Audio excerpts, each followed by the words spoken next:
welcome back to the channel.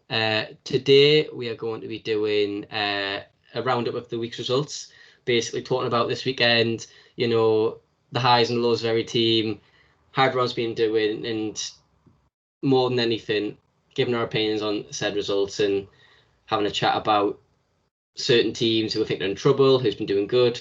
You get the gist. We'll jump right into it. We'll start with probably the biggest match we'll see of the weekend, Arsenal versus Chelsea.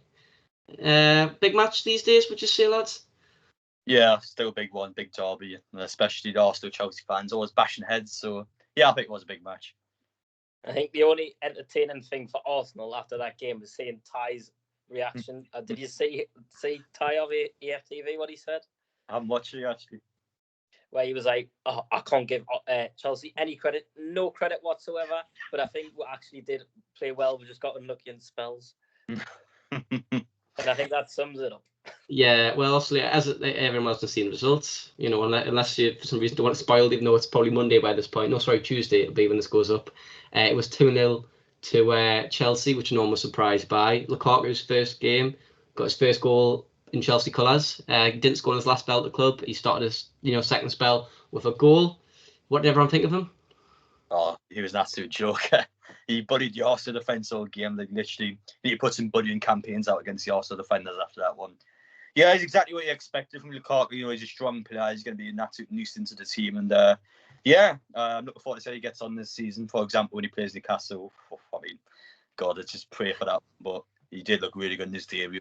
Rightfully got his goal. I mean, the Arsenal played into his hands the way they played. They tried to play a back four against three attackers and have a pivot of two, of Xhaka, who was in no man's land. He was neither sitting on top of Lukaku to prevent the ball going into him, and he wasn't pressing. So it meant that Tierney had to come inside, left James with so much space on the wing. Lukaku, wow, just bullied them. Well, I've got to say, Pablo Mari was absolutely abysmal. He is not a Premier League defender. The fact he's starting in an Arsenal defence is shambles. I mean, as you said, Lukaku bullied the Arsenal defence, but for me, it was Pablo Mari who had the worst of it by far. He kept trying to step. Right, well, Lukaku, either you need to step off him, give him a yard or two so you can, try and take the ball from him, or, you need to be smart a bit. And Pablo Mari decided the best option was to try and outstrike Lukaku, stand right on him, and try and compete for that ball with him, and obviously it just didn't work at all. Lukaku held up that ball perfectly, and Chelsea could have scored several more times easy. Lukaku should have got a second goal, maybe even a hat trick. We could argue. But yeah, I don't know to see this argument. It's hard to say these days whether Lukaku is just going to be fantastic or Arsenal's defence is just abysmal. Because I'd say we've seen far worse strikers do similar things to an Arsenal defence. Well, I mean, he's £100 million signing came for Inter Milan. He's always going to be good this season. Admittedly, the defence was terrible, but Arsenal's defence still isn't like the worst in the Premier League. There are a lot worse defences, so you'd expect them to tear them up. But the thing is at Arsenal, right, it's not like they haven't spent any money. They've spent the most out of any team in this transfer window. £130 million. Like, it has to be some of the worst investment I've ever seen. Like, what they spent it on? Because Ben White, he had COVID, so he couldn't play. But even then, he still needs time to adapt to the Premier League. Ramsdale, what was the point of signing him? Like, talking about £30 million. Like, it's terrible investment, and unfortunately, players like Mario have got to come to the team as backup, and that's the problem. Like, they haven't got any depth in the team because they're just buying crap. Like, honestly, it doesn't matter how much you polish a turd; it's still a turd, and that's what it is with Arsenal at the minute. Classic line. I like that line. It is very true with Arsenal at the moment. They are reminiscent of a turd. You've seen as well, Ben White's going to miss out on the City game with COVID. So 6 or 7 anyway, so it doesn't matter. Yeah, Pablo Mari though, if he's starting again against City, Jesus Christ, they're gonna have a field day. Jesus, I was watching. I say, well, quick, we'll mention this game in the second half. Where Jesus was really good against Norwich, from what I saw. He was quite good at getting the ball in. He got 2 assists, I think, in that match. And even though he didn't score, he was good at link-up play. So I think, against that Arsenal defence, they're gonna have a field day. Mahrez, Sterling, Grealish, Ford, whoever they start, are gonna tear the Arsenal defence apart. It is diabolical. No one's surprised by that. But it's just sad to see because, as Adam's mentioned, it was 137 million they spent. Yep. What on? Like ridiculous. One thing that I want to mention is how far do you think it's going to take for Arsenal to fall? before Mikel Arteta has to take some blame, because say they're not going to get beat off West Brom, but say they got beat in the Cup of West Brom. We don't know. We don't know. We and don't then know. Lost to Man City. Does he stay in the job? I don't think so. After 4 games? Who wants to come to Arsenal? It's the most impossible job out there. There's no one to bring in. Who's going to come? He's right. He's right. I'm going to come back. Who's going to come in? Yeah, I agree. Who wants that job? I do you know what I mean? Even me is a person who just likes to talk about football on the internet. I don't think I'd take the Arsenal job at the moment, to be honest with you, because what would it do for your career? Nothing. But look at the manager, Unai Emery, right? He came in, his reputation was tarnished at Arsenal. He's actually a really good manager, right? It's going to happen to anyone that comes in. It's an impossible job. Yeah. It's not even the funding now, because 137 million. It's the recruitment. It's absolute idiocracy. Wasted so much money on I'm here to say it, useless players. Ramsdale is a bottom half Prem keeper. He's not a bad keeper, but he's bottom half Prem keeper. Literally, he's played for 2 sides that were near the bottom. And yeah, maybe he's one for the future, but 30 million when you had Martinez, who was a superior keeper by far. It's just right. I'm going to sit now. They're a joke club. They are a joke club at the moment, and everyone's laughing at them. I don't know a club who can't laugh at them. Can't wait for All or Nothing at the end of the season. Yeah. Do you know what? I would hate to be that cameraman. Money there. I think we've all agreed Arsenal are shambles, but I think a quick word on Chelsea before we move on. Title contenders? Yes, no. Personally, I'm going to say yes. I think they'll be up there, but I still can't look past Man City. I don't know. I still fancy Man City. Definitely one of the favourites too. Yeah, I think the Liverpool game is going to be the test. I am excited to see Van Dijk and Lukaku going at it. That is going to be a good battle. Hopefully, fingers crossed. As a neutral, I'd imagine it'd be really fun to watch. Obviously, I'm hoping Van Dijk shows Lukaku what for, but we don't know because it's not the same Van Dijk. I think he could be a little bit hesitant, and because of that, Lukaku could get a goal or 2, and Chelsea might pick one. But if not, I think this will show whether or not Chelsea really are going to push this title, or they're just going to finish top 3, top 4. So yeah, I think it's a bad time for Liverpool to face Chelsea because players like Van Dijk hadn't had enough sort of game time to get back in the Premier League. I just think it's going to be a bad day for Liverpool. I expect Chelsea. Are they playing at home? I'm not too sure, to be honest with you. I'll have to check. Yeah, because the last, obviously, they just played the away game there. But regardless, you would expect Chelsea to get something from the game, especially Liverpool home, to Anfield. Yeah. But and so then, I would still expect Chelsea to get a result from the game. I think the way the team's playing. I just think Liverpool going to have a hard time. They haven't really been tested so far this season, but we'll see how things go. You never know in football. Yeah. Well, that's a nice little segue. We'll talk about Chelsea. We'll go on to Liverpool versus Burnley. Obviously, 2-0 Liverpool. I personally think Liverpool could have scored more goals against that Burnley side. Not a great Burnley side. No one's going to really argue. But I was personally, as a Liverpool fan, I was quite impressed with the fringe players. I mentioned this in our first video. I was looking forward to watching Shimikas and Harvey Elliott play, and Harvey Elliott, for me, I knew he was going to kick on this season. Why shouldn't we let Shaqiri go? We know we don't need him anymore. We don't need Shaqiri. When you've got Harvey Elliott, who's way younger and is technically superb. The second Mane goal, that beautiful, beautiful touch from him onto his feet, straight into Trent. That was a beautiful goal. Even as usual, you got to say a nice goal to watch. And there's a few times in that game they disallowed Salah goal. Beautiful pass again. That literally that much offside. I'm excited to watch him play, and I think if he can, get a good run of games and Klopp doesn't fiddle around with him too much, he's a future star of Liverpool. Don't think he's quite ready yet, and he is physically a bit weak, but apart from that, superb on the ball. I mean, go on, Adam. You go first, sorry. First of all, I just want to say VAR's a joke. How Salah was offside, and we'll mention it in the Newcastle game as well. How Salah was offside, I don't know. I'm sick of VAR. As far as Liverpool, I thought played decent, but I predicted Burnley to finish bottom of the league, so I'm not that impressed with the victory, if I'm honest.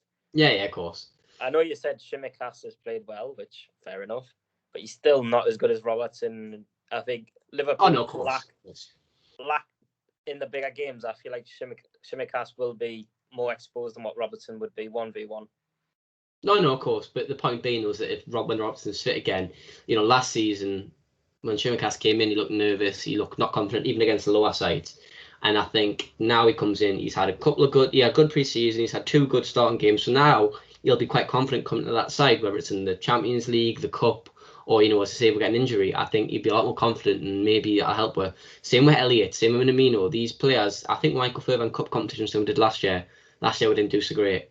And I think this year Liverpool will go a bit further because we've got these fringe players who are playing better. And we're still a bit like Shaqiri as well. So I think just it'll be a bit, the fringe players will be feeling a bit more, especially the youngsters, will be feeling a bit more happier because they're getting that game time. Also, I haven't seen Curtis Jones yet. He's someone I want to see more of. But you know, I'm quite. And I know again it's not going to be a great season, but I'm just happy as a local fan to see these youngsters doing well.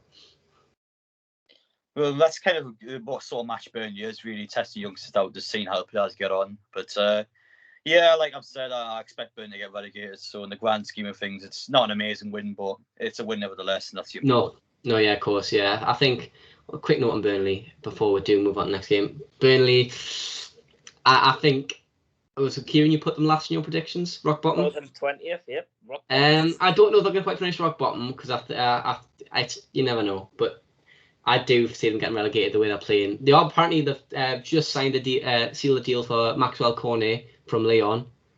I did go from Lyon to Burnley, like. I know. Well, obviously Shaqiri went to Lyon, so now they've got rid of Cornet, and I think it's 15 million Cornet. Anyways, it's fair though. There's been some dodgy reporting around that player. I've had several places say he's a left back, and he's just not, is he? He's a winger or a striker, and several of these outlets have been reporting him as a left back. Absolutely bizarre. I just read an article at some point that said, imagine in the first training session where he tries to do a step over and seeing Sean Dice's face. It's going to be interesting, to say the least. But yeah, I mean, they've made a signing, but it's not enough. 15 million, it's nothing in this day and age, and he's maybe not a Sean Dice player, is the way you can say. Right, we'll move on to the next one, and one that's going to really hurt Adam. Villa versus Newcastle. I think before we go on to the VAR and stuff, we'll try and get the more interesting stuff out of the way. That Ings goal. Yeah. That was a banger, to be fair. Beautiful goal. I think some people weren't sure on Ings, like, the transfer fee, whatever, but he's going to get goals for Villa this season. He's already got, is it 2 in 2 games? Mm-hmm. Yeah, and he didn't even take a pen. I thought he would be the pen taker. Obviously, El Ghazi took the penalty, but yeah. Villa are looking okay. Not exactly a test for them, I'd say. Really, like in terms of them competing for Europe. I'm worried about Newcastle from what I've seen, and I know it's too early to say because he's often come into it. He's usually have good spells and bad spells, but just under Steve Bruce, he's not going to progress. It's as simple as it is for me. But everyone who knows that Steve Bruce is just not a good manager. But West Ham and Villa are two good sides. West Ham, yes, I expected them to finish by 12, but that's when they got injuries coming to play. That was a fully fit West Ham team at the start of the season. 6 goals conceded with 5 back in 2 games is unacceptable. But I think there are two good sides. Villa away is always a hard match for Newcastle. But my biggest problem with Steve Bruce is, what is the point of playing 5 at the back when we concede more goals than we do in a 4 back? There's no point of it. Our full-backs are not good enough to overlap the wingers. Richie and Murphy cannot overlap and defend at the same time. They can't do it. So what is the point of playing a 5 back? You've got like some Miguel Allen one playing centre midfielder when he's more of a number 10 or a winger. Like it's very stupid. All 3 we can sit here and tell how to use that Newcastle team, and yet our manager can't. It doesn't make any sense. And we're getting the VAR in a second, but in terms of Newcastle, yeah, we're disappointed, but I wasn't expecting much of Villa Park. Obviously, VAR did control the game at times. Yeah, well, I think, yeah, as I say, we'll move on to VAR now. Newcastle, it's obvious when the Bruce not going to progress. Anyone can say that. But VAR is the big moment because that was big for you. That Wilson goal, if it had stood, which it should have stood. Well, it was a penalty, was it? Yeah. He would have got a goal. He would have scored from the pen spot, and that game is different. 2-1. Newcastle can pull a comeback. He's done it before, and you can do it.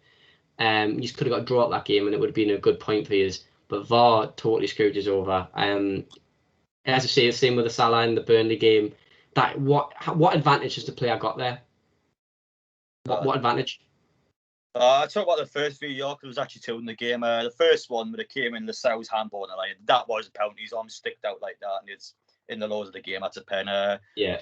But the second one was a complete joke. Honestly, Callum Wilson got offside call.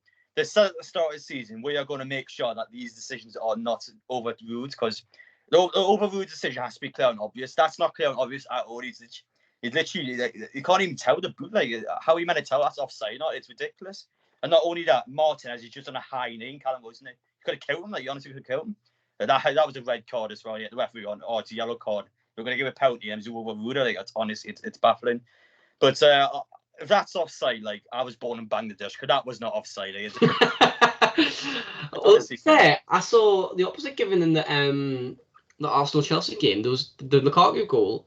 He was like probably like you're talking a toe between them, but it wasn't given. It wasn't really checked. There's loads of these things like you can't overrule someone unless it's 100% certain. But like it's so tight, like how are you meant to tell like what's what? Like it baffles me. It really does.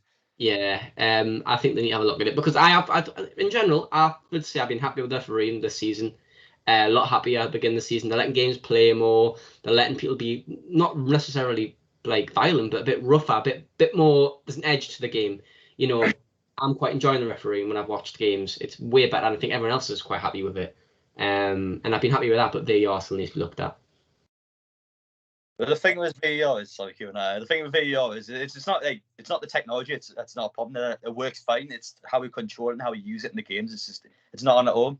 You saw the Euros how good VAR was. It was quick. It was decisive. It got good decisions called. I mean, the Premier League, it's just inconsistent every single week. It's given this week. It's not given this week. It's given this week. It's the same every week. You had this last season. It's frustrating. It's frustrating for teams because it costs our opposition matches. I mean, yeah, we've seen it work at the Euros, so why couldn't it work in the Premier League? You know, it's the best league in the world, so why couldn't it work here? It's honestly, it's a nightmare. Well, it's a big thing at the moment amongst the football community. So I think it'll probably be mentioned in the title. I think VAR is a big thing at the moment, given not just that game for Newcastle fans, but you know, obviously the Salah decision, Burnley, and a few other decisions. So I think it'd be nice to see in the comments what people think about VAR, or does it need to be changed again? And in general, people are more happy with the refereeing this season because there's been a change to that as well, which I think has gone noticed by a lot of fans. And personally, I'm happy with it. One of my biggest issues is on that particular incident, the Wilson offside, was what Danny Murphy had to say. I don't know if you've watched Match of the Day or not. I watched Match of the Day, yeah. His argument was that because the lines didn't overlap, it was classed as daylight offside, when the daylight rule surely is where there's more than a toenail offside. So there's not really transparency between punditry and the referees.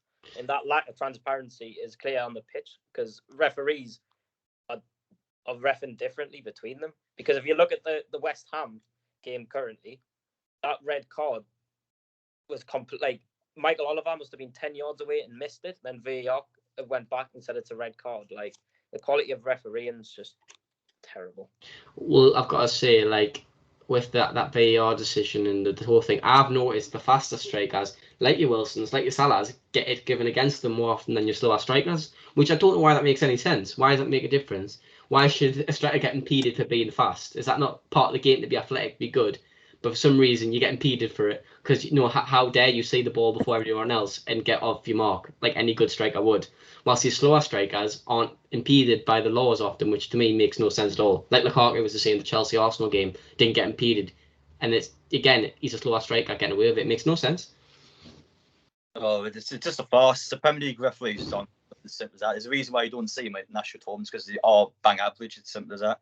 But obviously about Danny Murphy before, this is the same guy. I think Steve Bruce is a good manager, so his opinion is just invalid to me. But yeah, well, the problem with VAR is it's just how obviously inconsistent it is every single week. It's just I don't know how to just make it up half the time. To be honest, I don't know how it's such a mess. It really is. But yeah, I'm hoping the next year so it'll get better. But honestly, we've been saying this for ages now, though, have we not? Yeah, honestly, women's games. We've been seeing it for ages now. But then again, I think the Euros it worked really well. Yeah, so it can be worked. It's human error. It's not technology. It's need to just have a big word with themselves because they can't blame because they're not still new. By now they should be able to work it. I think it's plain and simple. Yeah, the whole point of having VAR in the first place was to eradicate human error, and all it's doing is eradicating the referee's power within a game. It's not fixing anything. It's just changing the rules. Yeah, I think we're all agreed on VAR and the fact something needs to happen. Again, we're having this argument a million. I feel like everyone's had different conversations about VAR over the last couple of years, and the FA either need to make a statement or do something quickly. They can't just wait till the beginning of the next season if it's impacting games this much. Like teams like Newcastle, that could be crucial points to use come the end of the season. Do you know what I mean? I know it sounds daft, but let's say that happens 3 or 4 times a season and it loses you 9, 10 points. For a team like Newcastle, you can't be affording to lose those points, and it's not fair. Not for any team, but especially on these kinds of teams, because you could have potentially lost 2 points because of that decision. Yeah, right. We'll move on to the next game. This one we'll quickly glaze over because I don't think it was that interesting. Palace Brentford. Again, Brentford. Clean sheet for them. They've not conceded yet in the Premier League. Newly promoted side. I know it was a 0-0 draw, but still, that's a good little start for them. Do you not agree? I mean, it's a good start for them, but Benteke missed a hell of a lot of chances. Mm-hmm. Gallagher hit the underside of the bar. I mean, yeah, Palace were unlucky not to win the game. Oh no, I know. That's football for you though, and I think Brentford, as you say, will come out happier than Palace. Palace should have won that game. Gallagher's chance was, I think he should have scored that. I know it was, it's not the most clear-cut chance. I sound like I'm Benteke, who had many, many, many chances, but that's Benteke. He's going to miss chances. I think Palace probably need a different striker, to be honest with you. They got the Mateta, doesn't look convincing. Benteke, I think self-explanatory. They probably do need another striker, in my opinion. I mean, with Palace, I don't know, they're quite an odd team. I think on paper, it's a good point for Brentford. They need to get points early on the season because once they start getting injuries or they get a bad patch, it's going to definitely affect them. But yeah, I think they looked alright so far. I put them. I can't remember. I put them 17th. We'll see how they get on the season, but they've looked okay so far. But in terms of Palace, so I mean, again with VAR, I don't know what to expect from them, but. Yeah, the only people I feel sorry for in that game is anyone that watched it or paid money to see it because, especially between those sort of teams. I mean, God, hopefully we don't see too many of them this season, but we know for a fact there's going to be a lot more of them. Yeah, especially with teams like Palace and Brentford, where you haven't got, I think you'd only play out on that pitch. You would say that was like a flare or like a flashy player. Probably, I don't know if Zaha even started. Did Zaha start? I'm assuming he did for Palace. Yeah. Because unfortunately, that's one of the games obviously wasn't on telly, so I didn't catch it. But yeah, he was only probably flair player on that pitch. Brentford have got some okay players, but they're not that kind of quality that are going to light up the Premier League yet, are they? So not a fun game to watch, I'd imagine. Right, so glazed over that, we'll go to now a more exciting draw, Leeds-Everton. That was a good game to watch. That was a good draw. I've caught most of the highlights and I saw most of the game. That was two teams who wanted to win that game, and it was a very interesting match to watch. Go first, Q. I thought Leeds were unlucky not to win the game. I think, well, not just because they dominated the ball, but Everton scored with 2 very few chances. I know you could argue on another day Calvert-Lewin could have had a hat-trick. Melia made 2 good saves. But Leeds were by far the better team. No, I agree. I agree with that when I saw the highlights. I thought both teams had their moments, spells through the game where they played well, but Leeds, how many chances did they have in that game to just, seal it? That Rafinha goal was nice. That was a nice goal by Rafinha. He's a good player. There's no doubt. He's Prem quality now, proven. It's his second season. There's been clubs interested, but I think he'll stay with Leeds, stay with Bielsa. But yeah, Leeds had the opportunity to take that game, take all 3 points, and they didn't. Demarai Gray was okay for Everton. Apparently, allegedly, if you believe Football Twitter, he's becoming quite a fan favourite at Goodison Park already. He's definitely not the same Demarai Gray we saw at Leicester. He seems a bit more confident to me. He's scoring goals. He's got assists. I don't know how many he'll end the season with because he's one of those players where you can go missing. But I think he's doing okay for Everton. But yeah, Leeds deserve 3 points in my opinion. What are you thinking on it, Adam? Well, I didn't actually watch the game, so I can't talk about it technically. But I think a point for Everton to go to Ellen Road. I think it'll be a really hard stadium to go to this season, especially Leeds fans. They'll be on your back constantly throughout the game. But I don't know what there's been as so far. He's a defensive-minded manager, and what they conceded about 3 or 4 goals so far in the first 2 matches. So I think you do need to work on the defender a bit more. But in terms of getting forward, though, I mean 4 points the first 2 games. I don't think they're complaining too much about that. But yeah, it's a bit of an odd time to be an Everton fan, but I think they still look good going forward at least. So we'll see how players like Dominic. Yeah, they've still got some class in that team. And as I say, someone like Demarai Gray, he has flashes of that class, flashes of that brilliance, even if he hasn't always got the end product. And then with Calvert-Lewin there, 2 goals. He's going to get you at least 15 goals this season, I would think. 12 to 15 goals. He likes to score goals early in the season, so I think he'll probably end up getting to the 10 mark and then drag for the rest of the season. But yeah, they're going to get goals, and they're not going to be in trouble by any stretch of imagination. But I think while grading my predictions, we're not quite sure what this Everton team's going to be, because not many were rate Benitez like we used to. Right. We'll move on to we could argue more exciting game. City versus Norwich. 5 goals for City, and Grealish getting a goal, albeit a very crappy one, on his first home game at the Etihad. What we're thinking of that? Well, I mean, with Man City Norwich, when it's never been 5-0, it's 5-0 every single time those two play. But yeah, I mean, Grealish's score obviously was a bit of a dodgy touch, but a goal's a goal. They still got to be there to score it. So yeah, I mean, it's a better debut for him, home debut in front of the fans. He still has had an awful lot of game time yet, but once he's seen a few more games, we'll start to see what he'd be like at City. But yeah, I mean, it's just dominant City. There's not much more to say. It's all you expect from Guardiola, getting on these sort of teams, getting a few goals. You could argue stat pattern, but listen, getting a few goals, and stuff. But yeah, the dominant team, Norwich, you expect to get relegated. There's not much more to say. Do you know what? I've lost my hope for them. You know, I think my counter-addictions is a bit like, I know they've had 2 hard games, Liverpool and City. You can't do anything against those two. It's still yeah. So I expect more from them. I expect at least a goal so far, because that's what looked to me that was what was going to not keep them up, but that was what's going to get them some points, their ability to outscore some teams, because they might be okay going forward. But they've not provided that so far. Yes, admitted they played probably 2 of the hardest defences in the league, but they had some good chances against Liverpool that they could have put away. I'll say I don't think they really got many chances against City, but again, that chance against Liverpool, which I think they should have took. Personally, I was a few times where I thought Norwich were going to score against Liverpool. I really genuinely did. So they need to get better at finishing. There's no doubt about that at all. But City are City. They're going to go against teams like Norwich and they're going to batter them. Especially when you look at who they're bringing on off the bench versus Norwich. It's inevitable, unfortunately. My biggest issue was how naive defensively they were. City scored the same goal 4 times. Inside the right-hand channel, Walker played it in. It was Jesus, I think, who was playing slightly to the right. Yeah. The ping across the box. Like, surely after the first or second one, you learn to close that gap. But they constantly made the same mistake. And that naivety is going to cost them and going to send them down. Well, that's what I said. That's why Jesus got 2 assists that game, and he could have easily had 3 or 4 assists. Because every time, as you say, it was just a 1-2. He went down that right channel, play it through to Jesus, and he just whipped it in the box. And every time, they had a chance to score. It could have been 6-7. The amount of chances City had that game, and you can't give City chances. It's that simple. What more can you say? Norwich need to improve. I'd say being less naive in defence. I think there's no doubt of that at all. Right. Well, we'll move on to the last game that was on Saturday. Again, I'd say it was a decent-ish game. I was quite impressed by Brighton. It was Brighton versus Watford, 2-0 to Brighton.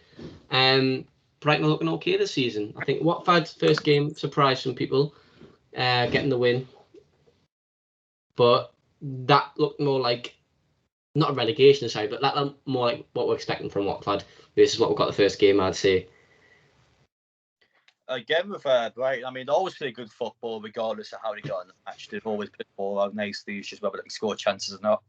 And people might laugh this, but I do think the Amex is quite a hard stadium to play at. So I know Newcastle never win there, but I don't know, it's just the way Brighton plays. Sometimes I just think it's quite a hard team to break down, but obviously on their good day. But with Watford, it's just what you expect from Watford. They're going to struggle to win matches. They're going to be few and far between with these wins. But yeah, again, I was at the Villa games. I can't talk about the actual matches themselves, but I mean, it's just what you expect. And you expect the Brighton win. You expect Watford to be in for a tough time. It's nice to see Duffy doing well as well. He's been okay for Brighton last. I know he got a goal, but beyond that, Duffy's been decent for Brighton since he's come back from Celtic. He did dreadful at Celtic, and he didn't have a good time at all. A lot of Celtic fans blamed him. Not from losing title necessarily, but like symptomatic of their issue. Not being so great. And it was nice to see him doing better at Brighton, because Brighton fans quite like him. And he's definitely playing a bit better. And it's good to see him not conceding goals, because Brighton's issue was conceding goals against these sides. Like, they'd win 2-1, 3-2, and to see them keep clean sheet against a side like Watford is promising. I know Watford aren't the best side in the world, but they would still ship goals against these sides last season, and the fact they're not is a good sign. I can't claim to remember loads about the match by that time, because I was a little bit preoccupied on. Yeah. But from what I remember, Brighton passed the ball very well, but there's one chance in my head that sticks out, and that was Connolly. I don't know how the hell he missed that from 5 yards out, whatever, and he blazed it over the bar. But I think Brighton this season, I predicted them to finish 11th, so I'm feeling quite confident about that. They've started well. I think they're going to kick on a bit more this season, up towards the top 10, but maybe might just miss out still. Yeah, right. Well, next one. I've literally this one of those games, so highlights that I watched, and I had still a lot to say. I don't know why I had a lot to say, but you just watch a game and it clicks with you. Wolves, Tottenham. I honestly, how Wolves did not score a goal in that game is beyond me. 23 or 25 shots on target, not a single goal, and there was that Adama Traore chance. Jesus Christ, how did that man not put it in the back of the net? That was awful. One-on-one with Lloris, all he needs to do is put it either side of him, and he can't manage to do that at all. I know Lloris is a good keeper, but that was nothing to do with Lloris. Adama Traore cannot finish anything. Well, I've always said his end product. He's a fantastic player. When you look at his stats in the season, he gets like 1 goal, 2 assists. Sometimes that's just how he is. His end product's not good enough, and he doesn't need to work on it. But I thought the goalkeeper for Wolves is really good. I think I thought he played quite well. In terms of Tottenham, though, I mean, there's still a lot going on in the background, whether Kane's going to stay, whether he's going to leave. But I think it's a good win for Tottenham, though. I think they need to start quite well this season. They want to try and push towards the top 6, especially these sort of teams like Aston Villa, West Ham looking decent. But yeah, I think it's a good win for them. Molyneux is not obviously the best place for Tottenham to go to, but it's a good win for them. Dele Alli, of course, getting on the score sheet. But he was really good. I don't know how much he's watched, but Dele Alli he did everything that game. He was making clearances, he was getting back, he was amazing in attack. If he plays like that, he's going to push himself into Southgate's England plans again. Because, he's so dynamic and so physical that he's, in my opinion, maybe he's not technically brilliant as your Mounts and that, but even off the bench, someone as strong but also technically good as Ali would be great for England. But watching him play there, he was very promising and was Tottenham's best player, in my opinion, and to watch. I think my only issue with him is that, can he keep doing it? Because we've seen that, his confidence got knocked a bit, and hopefully he can keep it. I think it's good for the new manager for Dele Alli because Mourinho didn't like him at all. Of course, he shushed him out. He wanted him out of the club. But yeah, if you can keep it up, then you have a great time at Tottenham. He still is a good football player. It's just whether he can be consistent or not. But on the new manager, new sort of setup, you hope you start to kick it in there. But obviously, it's only one game. There's only so much you can do with him in that one match. So we'll see how he gets on the next few weeks. But yeah, promising stuff for Dele Alli. I think the only issue with Wolves, as we say, we mentioned not being able to finish. It was it got mentioned in Match of the Day. I think it was Shearer who highlighted it, and it was a good shout from him. Jimenez's position was all off in that game. You wanted him in the box, you wanted him to be the finisher, the goal scorer, and he was coming in deep too much or staying out wider. He was whipping in balls quite often to Trincao and Adama, who aren't finishers like he is. And I think if Wolves can sort that out, they will make him plenty of chances. And I was a bit worried about them under a new manager because that was, as I said, a Nuno team. But Sa looks good in goal. They look okay and they're making chances. That's the important part. It's more, worrying to watch when the team's not making chances at all and they're not looking good at all. They are looking good in spells, so I'm not too worried about them. I think Wolves have got too good a team to go down. It's time to adjust. They've had Nuno from in the Championship the season before they went up, so it's going to take a long time to get out of that routine of playing and that routine of training because he very rarely changed his starting 11. So that starting 11 would have been very used to playing a Nuno style of play. So it's going to take a time to adjust. Yeah, that's it really in a nutshell for that Wolves team. I think we'll move on to now Southampton Man United.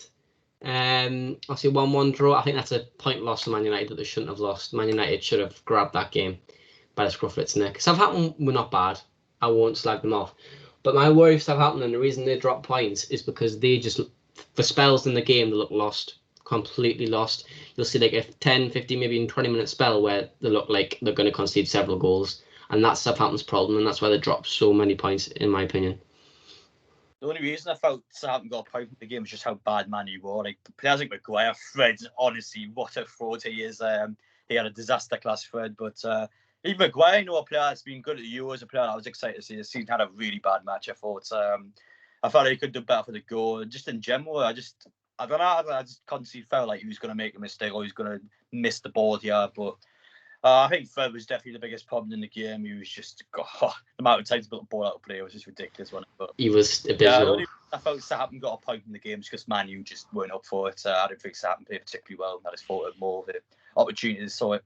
But listen, Adam Armstrong could have won the game for him. Hit the shot too early. The hair match is saved it. But I think a point was probably fair. I didn't think any team deserved to win that, really. No, as I say, Southampton for me, I do quite worry about them because there were spells Man United were dominant. I think, as you say, the only reason United didn't win was because of the performance of a few players throughout that team. Martial didn't impress me at all. I don't know why Greenwood was starting further back. Start Greenwood up top. He proved that he's a finisher. He's a striker. Both feet, give him the ball, he's going to score. So I don't know why they decided to start Martial up top instead of him. Let's go to arrest Fred. That's how much of a fraud he is. Like the police car's going to get him. Christ, Adam. Christ. Yeah. No, yeah. I just think they should have stuck with Greenwood up top, or even if they were going to switch around, play Martial and behind, because he's just not a finisher the same way Greenwood is. I think that's what let him down, in my honest opinion. I don't know. Was Sancho on the bench again? Yeah, he come on with half an hour, 35 minutes to go for Martial. I thought Martial was really, really poor. He should have scored in the first half with a crap header. But apart from that, his overall play, he looked lacklustre. He didn't look up for it. He just sort of waltzed around the pitch. And I thought Man U, the game was there to be won. For a good half an hour spell, Southampton were just camped in their own half. Yeah. Just crosses coming in, but nobody attacking them. So you need Greenwood there. You need someone like that, a natural finisher, or Cavani. I don't know. Is Cavani injured? Like a lot of these players we're not seeing in the starting 11. I imagine Cavani's injured, but it's not even that. It's like, why is he starting Matic and Fred in defensive midfield? I don't know if McTominay was unfit or if there's any injury issues. Maybe that's why the starting 11 was why it was that way. It's not like they've got any matches coming up as well. They've got a week before the next match. So why is he not playing his full strength 11? He needs to be playing McTominay, and you have to play Fred. But even then, I wouldn't play Fred. I'd play Matic instead, given that performance. I don't know. This is why I think it's games like that is why I think United won't finish second. Because they throw away points like that, and to me that just shows Solskjaer's inability to manage sometimes. Just every so often he just has a complete brain fart, and you're like, oh my god, is this the same man who masterclassed, whatever, like a great result against PSG or whatever, and then you see him in a game like that against Southampton, and you think, can this man even manage it all? I mean, everybody's going to drop points this season. The league's too close, so I think it's harsh to say because they've dropped 2 points, he now doesn't know what he's doing. Oh no! No doubt he's not his worst manager ever. Or there's a lot of people who think he's a complete fraud. I don't think that. I just think sometimes you see games like this and you watch him manage, and it seems like he doesn't know what he's doing. And whilst you look at world class managers and they're on it all the time, yeah, maybe they drop points, but they don't look like they don't know what they're doing. They just drop points because it's a bad performance from the team, not that they made weird decisions or I don't know. He just occasionally makes these odd decisions, and you're really questioning them, like, why has he done that? And they don't seem to ever pay off for him. I didn't think Ollie actually made a bad setup. I just think the players let him down. Like some of the players didn't turn up at all. They play like Martial should be scoring against Southampton. It's as simple as that. But yeah, I mean, Guardiola lost to Tottenham last week. Yeah, you're going to drop points at some point in the season. Yes, for Man U fans to be frustrated dropping 2 points in the second game of the season, but I don't think it's anything to worry about. I think they're still going in for a good time. Still got a lot of players that obviously did play. I think a player like Cavani would have had an absolute field day in that match. So quite a lot to look forward to Man U, but of course there's 2 points dropped. Right, so now I think that it now comes to our last game, which is just finished, 4-1 West Ham. Leicester obviously red card, Jose Perez gets enough in the 40th minute. Antonio with a brace. Antonio looked good to me. Actually, I didn't see the full game. I don't think anyone's seen the full game because we're recording this. But from what I saw, Antonio, every single ball, he was on it. Every single ball. Indeed, he lost the ball from him several times because he made a bad touch. Antonio took the ball off him straight away and was in on goal. Benrahma is passing him, playing in behind. He's looking really good to me. They don't need Lingard when you've got Benrahma there, in my opinion. He's probably just as good as Lingard, if not better, because he's younger, a bit more promising in that sense, and a bit more creative than Lingard. I think West Ham are looking good, but as Adam said, it's all about injuries. because West Ham don't have the depth. I think they had an injury to Cresswell, I want to say, early on. I don't know if he got took off or what. But, injuries to these kind of players are going to really affect them. But apart from that, great performance from them. Well, obviously, I couldn't watch the game, but 4-1 defeat for Leicester. Oh, that's a really bad defeat for them.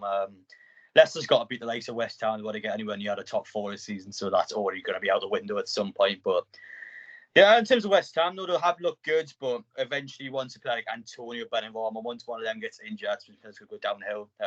The West Ham 11's good, but who've got on the bench, who've got in the reserves, they haven't got these players, they haven't got this depth to bring on. But yeah, I've looked really good. I factored 4-2 defeat for Newcastle. I think it didn't actually sound too bad now when you look at that one. But yeah, I think West Ham will eventually start going downhill once the Europa League kicks in. But for Leicester, though, damn, that's a really bad defeat there. Of course, Perez getting sent off, but we'll see how things go for them. But I would be a bit worried if I was a Leicester fan at the minute.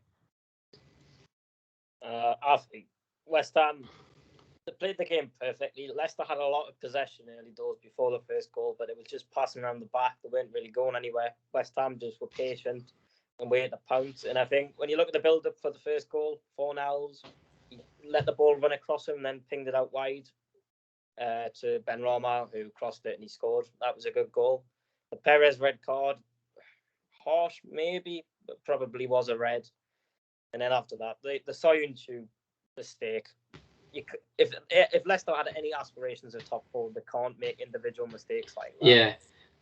Well, they have got some. They've got some injuries and fitness problems, haven't they? Bertrand's injured. Castanha's, is he still out? He is, isn't he?